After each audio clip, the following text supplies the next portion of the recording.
Está bien. Bueno, esa fue la primera parte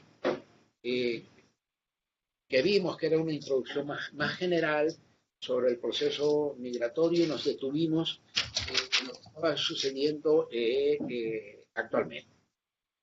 Esto que le voy a presentar es otra parte de la realidad que también tenemos que tomar en cuenta. Pues no solo son niños migrantes o familias migrantes o indocumentados, no, la realidad es mucho más compleja. Por ejemplo, ya sabemos que los migrantes irregulares, porque así es como técnicamente tenemos que hablar, son los términos de Naciones Unidas, ¿no? Y además es importante porque ser irregular, ¿qué requiere? Regularización. No, de eso se trata. Okay. El grupo mayoritario son los mexicanos, cerca de 6 millones. 6 millones. Después El Salvador, luego Guatemala y luego la India. ¿Quién habla de los migrantes irregulares de la India? Nadie. Habla más Trump de los migrantes de Honduras, ¿no?, que de la India. Y resulta que no es que diga que no sean más o menos, pero Filipinas también cuenta. Que recuerden, Filipinas es un poco como México, porque Filipinas fue colonia de Estados Unidos. Entonces hay una relación de dependencia colonial cuando Estados Unidos, ustedes saben que crece a los 4 costados. Crece primero a mediados del siglo XIX, se come la mitad de México.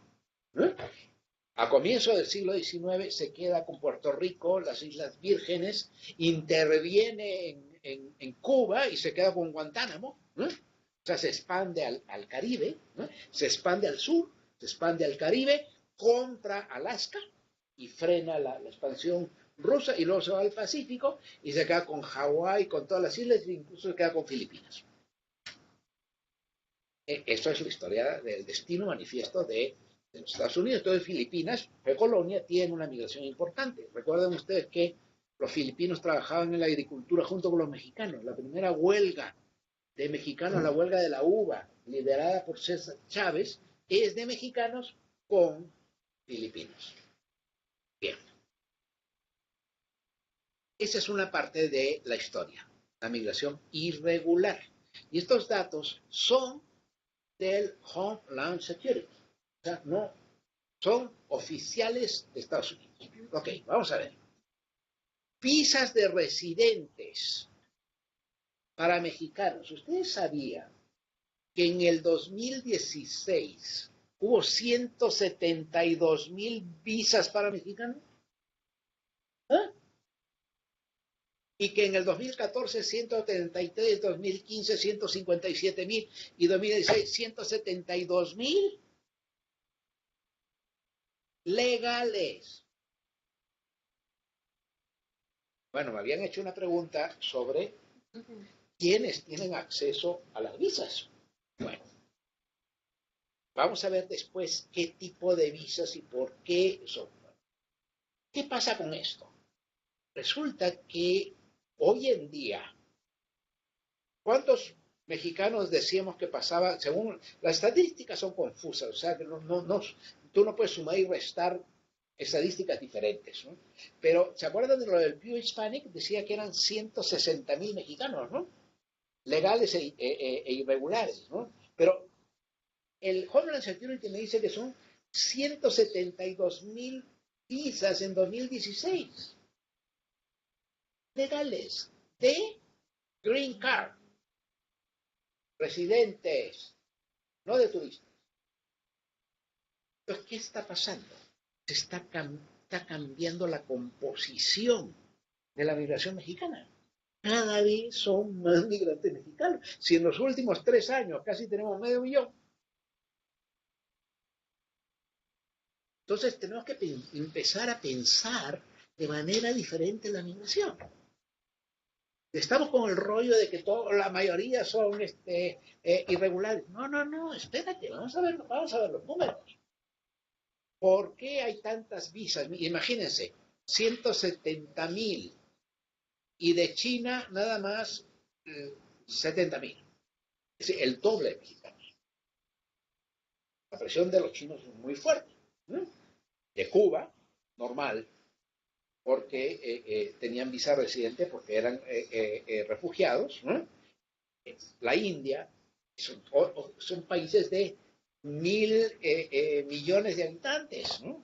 10 veces o 15 veces más grandes que México. Sin embargo, ¿quién es el más favorecido de todos? En la visa de residente, los mexicanos. No favorecido, sino que tiene derecho. Porque vamos a ver cómo se obtiene una visa de residente. Por ejemplo, hace 2 meses, mi asistente de investigación me dice, doctor, tengo que ir a Ciudad Juárez. Oye, ¿a qué vas a ir a Ciudad Juárez? Es que, mire, mi padre era migrante y no se lo había dicho, pero hace como 10 años me inscribió, ¿no? Con un abogado y me llamaron a Ciudad Juárez porque me van a dar la visa de residente, a ver si me dan la visa de residente. Y la verdad es que no sé qué hacer porque yo lo que quiero es estudiar una maestría. Y ahora mi padre me dice que tengo que ir a Ciudad Juárez y yo no lo veo a mi padre desde hace muchísimos años, ¿no? Fue a Ciudad Juárez y le dieron su visa de residente. Se fue a Estados Unidos. Y ahora no sabe qué hacer porque ella quiere seguir estudiando en México, no sabe inglés, se ha puesto como loca a estudiar inglés y no sabe si irse o quedarse. ¿Por qué? Porque son estos procesos de reunificación familiar de viejos migrantes que fueron legales, que se hicieron ciudadanos y como ciudadanos tienen derecho a traer sus hijos. Entonces, el año pasado no sé cuántos fueron, pero habían nacido 150.000 más. Entonces, poco a poco está cambiando el perfil de la migración mexicana. ¿Por qué? Porque cada vez van menos migrantes irregulares y van más legales. De hecho, si hacemos comparación de estas dos estadísticas, ¿no? Están yendo más legales que irregulares. Entonces, ¿qué va a pasar en el futuro? Que vamos a tener una migración cada vez más legal con el adicional de los niños deportados. ¿Cuántos niños deportados hay?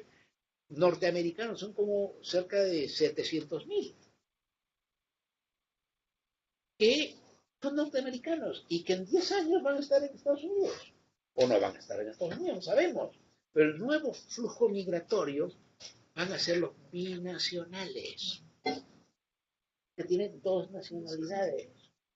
Como Nestora Rodríguez. ¿Cómo? Néstora Salgado. Nestora Salgado. Que es norteamericana y o es mexicana y es norteamericana y le querían impedir su derecho de ser. ¿No? Cuando, oye, fíjense los números. Bueno, entonces es una nueva realidad. Las visas de residentes que hay que estar atentos. Veamos la siguiente. Naturalizados mexicanos. O sea, naturalizados, mejor dicho, norteamericanos. 100.000 anuales en promedio. ¿Qué significa un naturalizado? Ese que tuvo visa de residente 5 años, se portó bien durante 5 años, ¿no? Y luego inició un trámite que duró 2, 3, 4, 5 años, ¿no? Para ser ciudadano. 100.000 al año. Datos del Homeland Security. ¿Y qué significan estos mexicanos? El 13% del total. Esto es un fenómeno totalmente nuevo. ¿Por qué? Porque los más reacios a naturalizarse eran los mexicanos.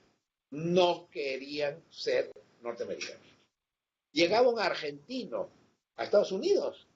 5 años de visa y al día siguiente quiero ser americano. Y un colombiano lo mismo, y un peruano lo mismo. Mexicano no.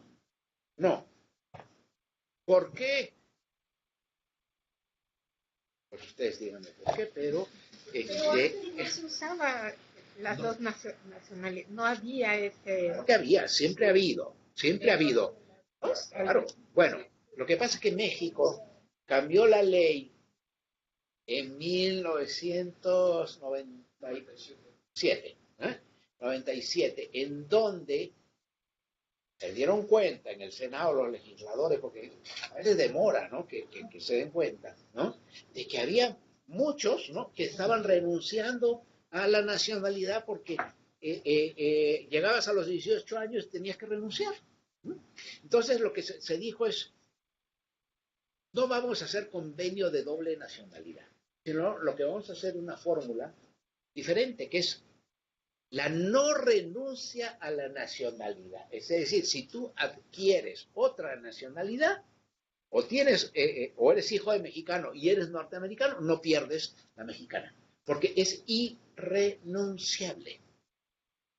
Entonces, a partir de ahora tenemos, yo creo que son como unos 3 millones con doble nacionalidad.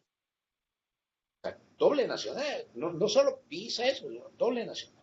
Y al ritmo de que vamos, de 150.000, de 100.000, en 10 años vamos a tener otro millón. Entonces, no solo son los hijos de mexicanos nacidos allá, sino son los que se están naturalizando porque cambió el patrón cultural. Después de 20 años, ay, que quiero volver a mi pueblo, que son ya son esos que decíamos que eran desarraigados, es decir, ya, sí, la fiesta del pueblo, todo lo que tú quieras, pero ya te quedas allá, ya eres norteamericano. Porque tus hijos son norteamericanos porque ya hiciste un proceso de naturalización que es el paso que académicamente se dice que es el paso más importante de integración en otra sociedad. Entonces, esto ha cambiado. Y ha cambiado también la política mexicana, y hay que reconocerlo. La política mexicana es, hoy en día, de relaciones exteriores, dice, la mejor defensa de un mexicano es ser norteamericano. Y es verdad. Es decir, como migrante, ¿cómo adquieres más derechos? Siendo ilegal, por supuesto, irregular, por supuesto que no. Pero siendo residente, no tienes todos los derechos. Siendo ciudadano, tienes todos los derechos. Y otro derecho importantísimo, traer a tu familia. Entonces, ha cambiado la lógica. Por ejemplo, yo entrevisté a una joven que tenía 23 años. Y había estado, su padre había metido los papeles, hacía como 10 años, para legalizarla. Y se le estaba pasando la edad porque los 21 años ya es el límite, y si estás casado, ya no te dan la visa, que hay ciertas regulaciones. Entonces, ella se casó por la iglesia, no por los civiles. Muy bien. Hay una cantidad de trucos, no se pueden imaginar la cantidad de trucos que hay para aprovechar esos resquicios legales, ¿no? Esos niños migrantes, por ejemplo, de esas familias que le había dicho de estatus mixto, ¿no? Tienes un niño que nació en Estados Unidos hace 21 años, 22 años, es ciudadano norteamericano y después, después de los 21 años, tienes derecho a traer a tus padres. Lo está pidiendo. Estuvieron de ilegales todo el tiempo, pero como ciudadanos, ¿no? Y entonces, ¿qué hacen? Se cruzan, nunca los agarraron, se cruzan la frontera y aparece con que un ciudadano está reclamando a sus padres. Tiene derecho prioritario. Esas son las visas que estamos viendo de residentes. Entonces, la antigüedad, el derecho de antigüedad, te da, y el derecho de ciudadano, te da muchos derechos, obviamente. Cada nuevo naturalizado, ¿eh?, va a tener más derechos. Entonces, la composición de la migración mexicana va a ir variando poco a poco, porque ya no van tantos irregulares, que cada vez cuesta más caro, ¿eh?, y porque muchos tienen la oportunidad de esperar unos años y que no es que te toque la lotería, porque no accedes a ese tipo de visas, pero sí accedes a este tipo de visas de residente. Entonces, eso también tenemos que tomarlo en cuenta, ¿sí? Porque a ver, estos son naturalizados por país. Vean ustedes ahí el total de 700 en 2016, 103 son mexicanos. Luego de la India, de Filipinas, de Vietnam, de El Salvador, de Guatemala y de Honduras. Fíjense que también hay salvadoreños que se están naturalizando, y guatemaltecos y hondureños, no en la condición de los mexicanos, ¿no?, pero también están naturalizándose y están adquiriendo derechos. Entonces la migración, en un futuro la migración salvadoreña, que es la más antigua, por eso que tienes ahí 17,000 y la más numerosa, y la menos numerosa son los hondureños, pero la estadística nos está dando ahí esas diferencias entre El Salvador, Guatemala y Honduras. Pero también tenemos una composición cada vez más legal, no tengo los datos de residentes, pero entren al Homeland Security y ahí está la estadística de todas estas cosas. Ahora, veamos los trabajadores temporales, es decir, son trabajadores con visa, con un tipo de visa. Esto es México.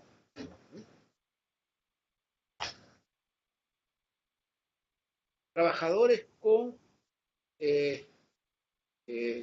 especialidades, 17,000. Seasonal Agricultural Workers, visas H2A para la agricultura, 332,445 pasaron en 2016. Legales, a trabajar en la pizca. Cambió el panorama, ¿no? ¿Por qué? Porque hasta en los viñedos de Trump, en los Gatos California, necesitan necesitan a trabajadores. Trabajadores con habilidades extraordinarias, 7,000, que son los cerebritos o ¿no?, los que tienen unas cualidades, una formación, los que estudiaron en Harvard o vete a saber. Atletas, también, son los que tienen visas de atletas o artistas entonces tenemos y luego tienes las visas de NAFTA. ¿Qué son las visas de NAFTA? Son aquellas por el Tratado de Libre Comercio. Son 65,000. Entonces tenemos un conjunto de visas, ¿no?, de gente que está yendo legalmente a los Estados Unidos. No solo eso. A ver, son nativos de Estados Unidos de origen centroamericano. El Salvador. Miren, esto es interesante. Esto está como al revés. Es decir, en El Salvador el 61% de los residentes es inmigrante. Eso quiere decir que el 41% de origen salvadoreño es norteamericano. O sea, hay que ver la visa, hay que ver el asunto al revés. Eso nos da una composición legal también de los centroamericanos, que está alrededor del 40%.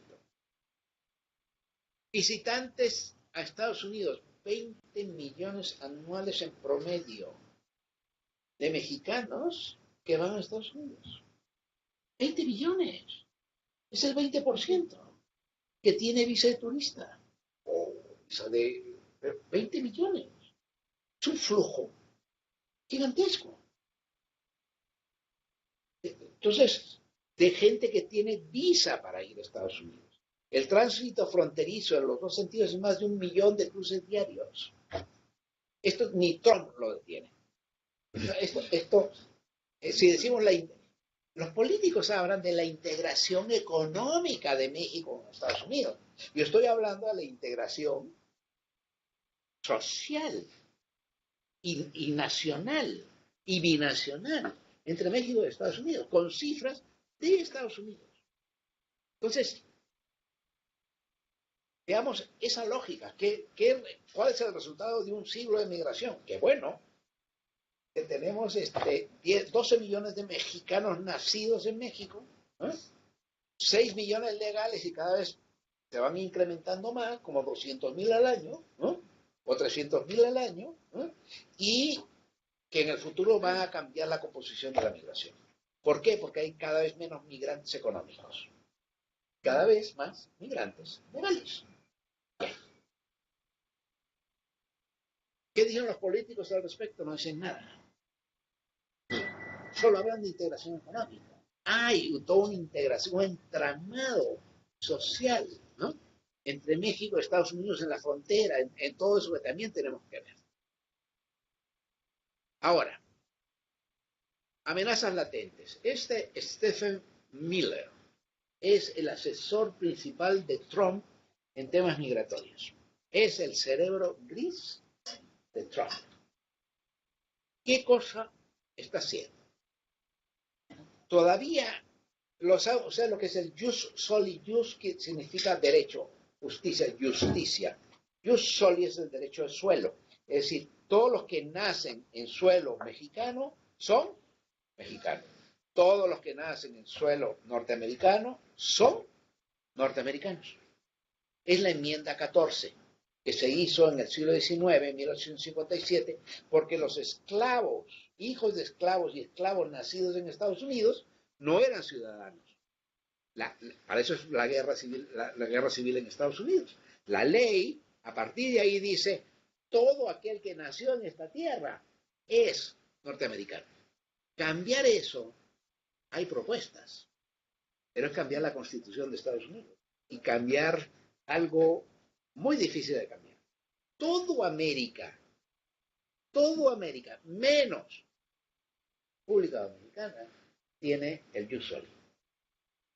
¿Por qué República Dominicana cambió en 2010 su ley y solo aquellos que son hijos de dominicanos son dominicanos? ¿Por qué? ¿Quiénes van a Dominicana? Los haitianos. ¿Quiénes son negros? Los haitianos. Los dominicanos no son negros. Son indios jabaos, indios lavaos, tienen toda una clasificación racial, ¿eh? De todos los tipos de moreno, ¿no? Pero ninguno es negro. Los únicos negros son los haitianos. Y cambian la ley y le quitan la nacionalidad a nacidos en Dominicana, porque tenían el jus soli, a cerca de 150,000 haitianos. Es una de las vergüenzas latinoamericanas. El único país que no tiene, que cambió el jus soli por el jus sanguinis, el derecho de sangre, es República Dominicana. Y el único país donde se han hecho propuestas para cambiarlo es en Estados Unidos. Curiosamente, Trump no ha hablado de ese asunto. Porque tiene este asunto no tanto de los migrantes, sino de los negros, ¿no? O sea, de la población. Fecha todo. Es un derecho conquistado por la guerra civil y por los esclavos. Entonces es un tema bien complicado. ¿Ok? Bien. Ahora, ¿qué pide ese Stephen Miller? Visas de residencia restrictivas. ¿A quiénes? Todos aquellos que hayan pedido algún tipo de apoyo del gobierno. Por ejemplo, si un migrante legal pidió seguro de desempleo, legal, ¿tiene derecho a pedir seguro de desempleo? Claro que sí. ¿Tiene derecho a pedir estampillas de comida para sus hijos norteamericanos? Tiene derecho. Pero, ¿qué dice Stephen Miller? Son una carga social. Por lo tanto, aunque sean legales, no deben ser ciudadanos. ¿Por qué? Porque han estado pidiendo servicios sociales. Gobierno. Esta es la última propuesta de este fulano. Entonces, eso que veíamos, que cantábamos victoria, decía, oye, cantidad de mexicanos que se están naturalizando. Lo está tratando de impedir por esta vía. Es decir, que cuando tú cumplas tus 5 años de vicerresidente, ¿no? Pero eres obrero, eres pobre y pediste algún servicio social, te van a decir, te lo van a demorar. Todavía no ha pasado la ley. Están presionando. Pero para que vean cómo está cómo está trabajando Trump en tantos frentes diferentes. ¿Y por qué? Por ser considerados carga social. ¿A quién va a afectar? Pues a los migrantes mexicanos y centroamericanos y migrantes económicos, fundamentalmente. No a los sectores medios, no a los sectores que tienen dinero ni nada. Entonces, es una de las maneras que hay que estar atento, y los abogados, ¿quiénes tienen que estar trabajando? Los abogados, para detener todo este tipo de medidas. Bien. Conclusiones. Hay un cambio en el patrón migratorio, ¿no?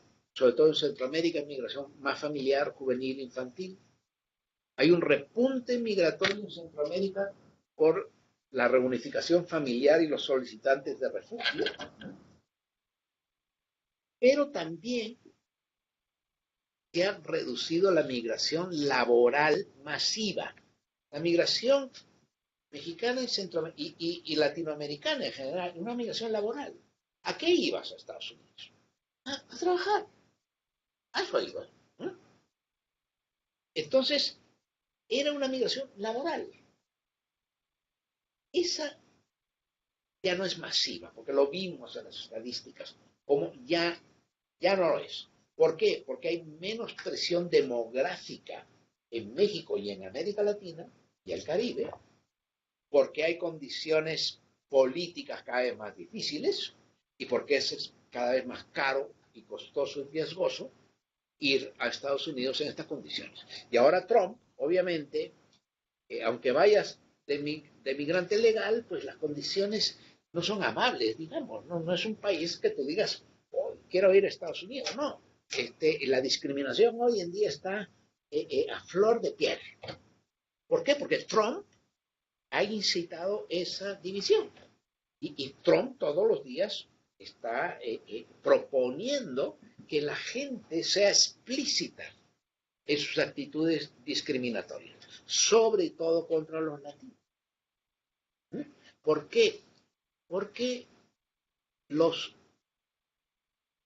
negros lograron una conquista radical con los derechos civiles en los años 60, en donde todo norteamericano tiene un chip, ¿no? En donde si tú discriminas racialmente a otro, ¿no? El chip te funciona y te frenas. ¿Se acuerdan? Vieron ustedes a Trump. Trump es un racista, pero ha dicho algo en contra de los negros. Nada. A los migrantes le ha dicho que son animales. Animales. O sea, es decir, mayor insulto es decir, no, animal significa que no tienes derechos como ser humano. Eso es lo que dice Trump. Dice de la Mara Salvatrucha. Pero ¿qué entiende él por Mara Salvatrucha? Los jóvenes migrantes centroamericanos, que dice que van a engrosar a la Mara Salvatrucha. Entonces, el racismo está a flor de piel y la gente pues, también dice, bueno, ¿para qué? Voy a ir para allá.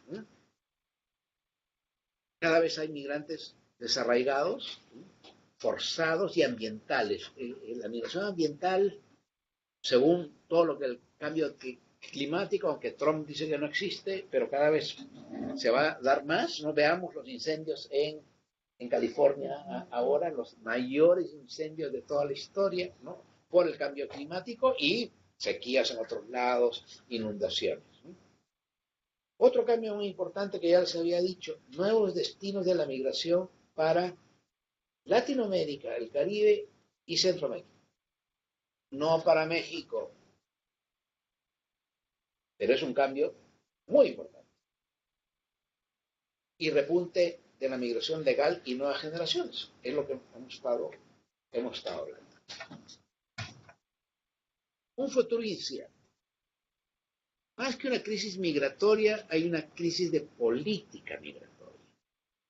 Es decir, estamos conversando contigo, se detuvo los vuelos que venían 3 veces por semana deportando mexicanos a la Ciudad de México. Ya no vienen. ¿Por qué? Lo más importante, deportar ahora centroamericanos. ¿Dónde está la crisis? La crisis que tienen que tratar de parar es con los centroamericanos. Pero es una crisis más que de números, es una crisis de política. Sus mecanismos de control político no funcionan. Y cada vez hay una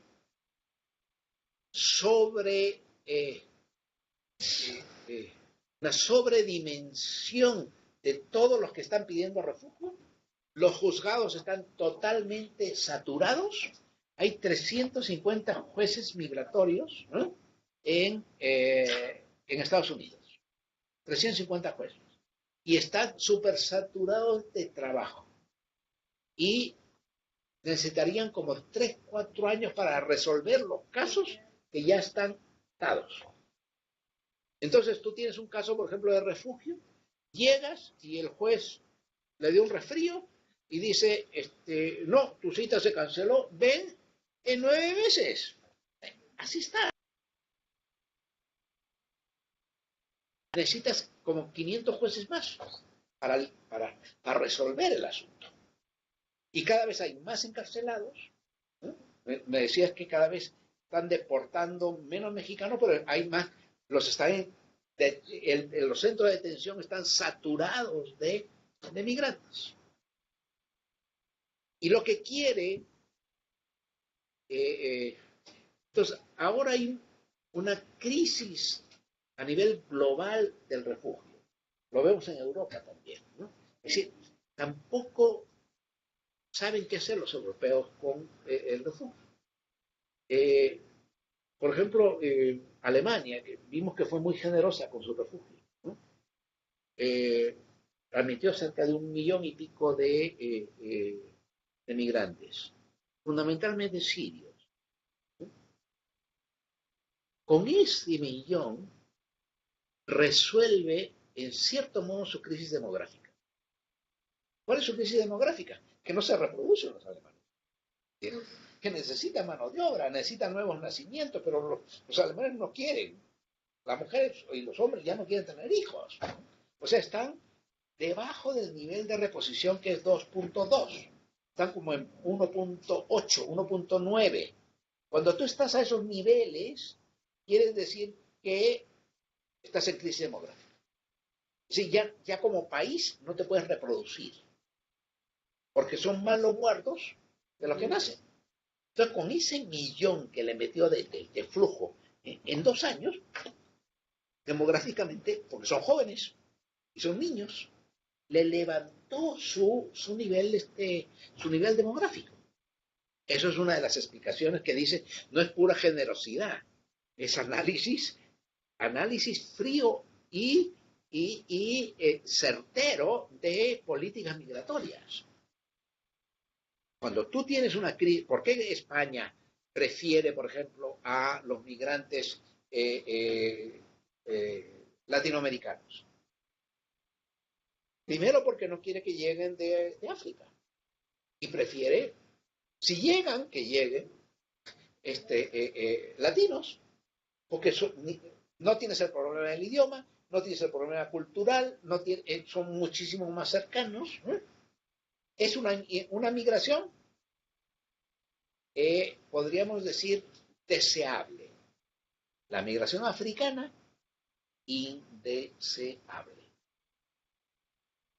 Los latinoamericanos que tienen trabajo en España, o sea que consiguen visa de trabajo en España, con 2 años de residencia pueden pedir la nacionalidad. Los europeos, claro que no la necesitan. Y los otros necesitan 8 años. ¿A quién favoreces? A los migrantes latinoamericanos. Eso es política migratoria. Cuando tienes un índice, una tasa de reproducción abajo de lo necesario para mantenerte, pues tienes que traer gente. ¿De dónde la traes? Pues normalmente eran blancos. Pero pues nadie va a ir de Dinamarca a España, ¿no? Pues ¿de dónde la traes? De América Latina, que es lo más cercano. Ahora, por ejemplo, hay una importación de semen ruso en los sistemas de fertilización artificial en España, impresionante. ¿Por qué? Porque es una forma de mejorar la raza. Siempre ha habido, la migración siempre ha tenido ese coeficiente. Y ahora se hace con tecnología de punta, ¿no? que es de este tipo. Bueno, México, tercer país seguro, es lo que se está discutiendo hoy en día. Y no sabemos si le doblaron la mano o no le doblaron la mano a Peña Nieto. Porque eso está muy raro. Eso de que el Tratado de Libre Comercio ya casi se firma y que sí, que no. ¿Se acuerdan de que no se firmaba nada? Y resulta que sí. ¿Cuál sería la condición? De que México se considera tercer país seguro. ¿Qué significa tercer país seguro? El primer país es el de origen. El segundo país es el país que tú quieres ir. El tercer país es el país de tránsito. Cuando el tercer país es seguro, tienes que solicitar el refugio en el país donde estás en tránsito. ¿En dónde? En México, no en Estados Unidos. ¿Por qué? Porque México es seguro. México es seguro. ¿Nos conviene eso? Pues así soluciona Estados Unidos su asunto de la migración centroamericana, es decir, de los que están pidiendo refugio, y no solo, sino también los haitianos y los africanos y los que sean, que pasen por México, van a tener que pedir refugio primero en México y luego a ver si les dan refugio en Estados Unidos. ¿A cambio de qué? Dinero. ¿Qué dinero? Que va a venir por el Plan Mérida. Mérida. Es un plan que instituyó Calderón cuando dijo de que el asunto era la guerra contra el narcotráfico y entonces derivaron apoyo para la guerra con el narcotráfico con el plan Mérida. ¿2000 qué? Ya la cantidad fuerte de dinero y de helicópteros y de armamento. Pero generalmente te lo dan en especie, no te lo dan en dinero. Entonces, se supone que a partir de ahora habría centros de detención en México, en vez de Estados Unidos. Y todos aquellos centroamericanos, mejor dicho, todo aquel que transita por México y es capturado en Estados Unidos, en la frontera, sería devuelto a México. Un país seguro. Porque es el tercer país seguro. Entonces, las condiciones, pues a ver qué pasa. pero hay que estar muy atentos. Muy, muy, muy peligroso este asunto. Pero recuerden ustedes que cuando vino la crisis de los niños migrantes, de las familias migrantes en el 2014, se creó ¿qué? El plan Frontera Sur, ¿no? Frontera Sur, que fue doblarle la mano a México para que hiciera el trabajo, y de hecho lo está haciendo. ¿Cambio de qué? No sabemos, porque todos esos negocios eran por lo bajo. Hoy Trump lo hace, todo lo hace a la vista del público. ¿Por qué? Porque es de una prepotencia. Esas no son las formas normales de trabajar a nivel de política internacional. Pero él sí trabaja así, a nivel de política internacional, y está presionando a México para que sea tercer país seguro. Y si nos deja esa herencia, Peña Nieto, agárrense, porque vamos a tener un problemón muy, muy serio. Bueno.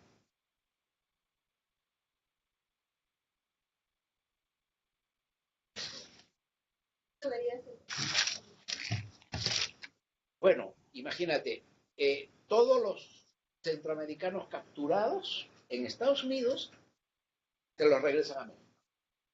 ¿Qué pasa en Tijuana, ¿no? En Ciudad Juárez, ¿no? Es decir, que toda la migración que viene centroamericana y mundial en la frontera se te queda en México, ¿no? Entonces, México, tenemos nosotros necesidades de mano de obra. Eso es lo que vamos a discutir ahora. Ese es un punto a discutir y yo les quiero plantear. Vean ustedes los tacos del gordo en la mesa de Otay, cerrado porque no tiene taqueros. Ustedes saben que el taquero es un oficio que no cualquiera puede armar tacos así en fast food. Oye, dame 5 de esto. No. Entonces, esta taquería cerró y puso su letrero. Salió hace... ¿no? ¿Cómo? Cerró una de sus sucursales. Una de sus sucursales. Pero bueno, está pasando eso en Estados Unidos. Cada vez es más difícil conseguir trabajadores para la agricultura. ¿Qué pasa cuando tú no tienes mano de obra? ¿Cuál es el recurso del sistema capitalista para conseguir mano de obra? Dígame, yo les pago $10, no hay nadie. Subo a 12, subo a 15, subo a 20. O sea, subo el salario mínimo. Eso es lo que se llama la inflación estructural. Cuando tú no tienes nadie que te trabaje por $10, por $12, por $15, te sube a 20. Pero todo, sube. Es como el salario mínimo, como estábamos nosotros indexados. Subía 4%, todos subíamos 4%. Claro, era una miseria, pero bueno. Pero eso es lo que se llama inflación estructural. Cuando no tienes mano de obra, hoy en día hay que estudiar eso, y eso sería muy interesante que los que están en Estados Unidos pudieran decirnos si hay escasez de mano de obra en determinados lugares. Por ejemplo, me dijeron que en Atlanta hay escasez de mano de obra para la construcción. California estaba reportando pérdidas también en agricultura. Bueno, entonces, ¿qué pasa? De que la política migratoria de deportación te empieza a afectar la economía. Y si ya no tienes trabajadores, suben los salarios. Entonces empieza una inflación. Entonces, y empiezan a cerrar los negocios. Ahora, ¿cuál es el peor trabajo que puede haber en México? ¿Albañilería? ¿Ah? ¿Albañilería? No, albañilería. Jornalero. Jornalero agrícola es como la base, ¿no? del trabajo social. Vean ustedes este letrero.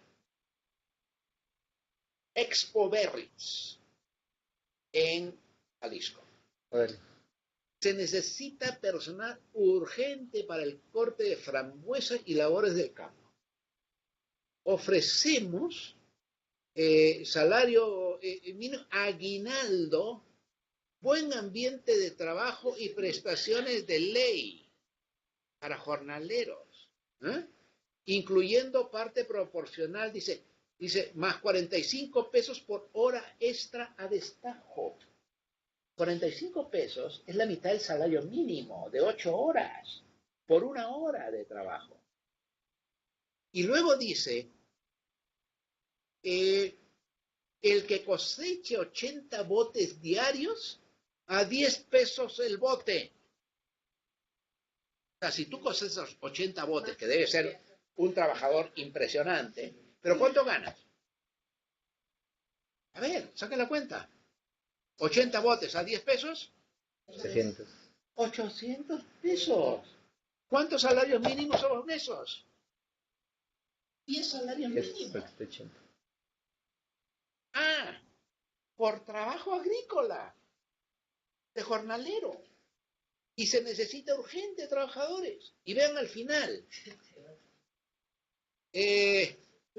Viaje al mar gratis al fin de temporada. Estamos aquí, exacto. Estamos llegando a una situación en donde no tenemos trabajadores en el campo. Dicen en Dallas que en California hay escasez de cosechas que se están echando a perder y que en Dallas están batallando mucho para encontrar personal de mantenimiento. Y en Las Vegas que abrieron 3 tiendas más de la batería del agricultor. Ahí abrieron 3 tiendas más. Bueno, entonces vemos como un fenómeno donde la deportación masiva no les va a salir a cuenta. Nadie. ¿Por qué? Porque cuando tú tienes exceso de mano de obra, de hecho, la tasa de desempleo para el latino está como en 4%, está muy baja, está en los límites de los más bajos, pero si baja más, quiere decir que necesitas mano de obra. Y si tú no quieres mano de obra, porque ¿de dónde va a venir? De Estados Unidos no van a ir a trabajar a las taquerías o a las cosechas en California. ¿De dónde va a venir? Pues tienes que abrir la puerta. Entonces, hoy en día hay que estudiar muy bien el mercado de trabajo y los mercados de trabajo. Hay mercados que están en crisis, que necesitan trabajadores y que no tienen trabajadores. ¿Qué pasa cuando tú tenías un trabajador indocumentado? Súper eficiente, súper cumplido, súper buena onda, y de repente ¡pum!, te lo deportan. Y tú dependías de ese trabajador. Entra en crisis. Pues vamos a ver qué pasa en el futuro. Bueno, los invito a entrar a esta página, la Cátedra Jorge Durán. Entran en Google, Cátedra Jorge Durán. ¿Por qué? Las primeras publicaciones en las que publicó en la Brújula Ciudadana. Ah, claro. Entonces, y ahí están todos mis libros, mis artículos, y no solo los míos, sino de los de otros colegas que estamos subiendo. Gratis. Absolutamente, y los pueden bajar en PDF. Ya no necesitan comprar ninguno. Y yo creo que aquí quedamos, ¿o qué? O nos mandan preguntas por correo. Sí. No vamos a abrir esta parte de preguntas para el segundo bloque, pero les invitamos a que ustedes saben dónde encontrarnos. Nos manden sus preguntas por correo electrónico y nosotras vamos a hacérselas llegar al doctor Durán. Muchísimas gracias, profesor. Siempre es un gusto escucharle y poder compartir esta clase en el diplomado de primeros años. Fuerte aplauso.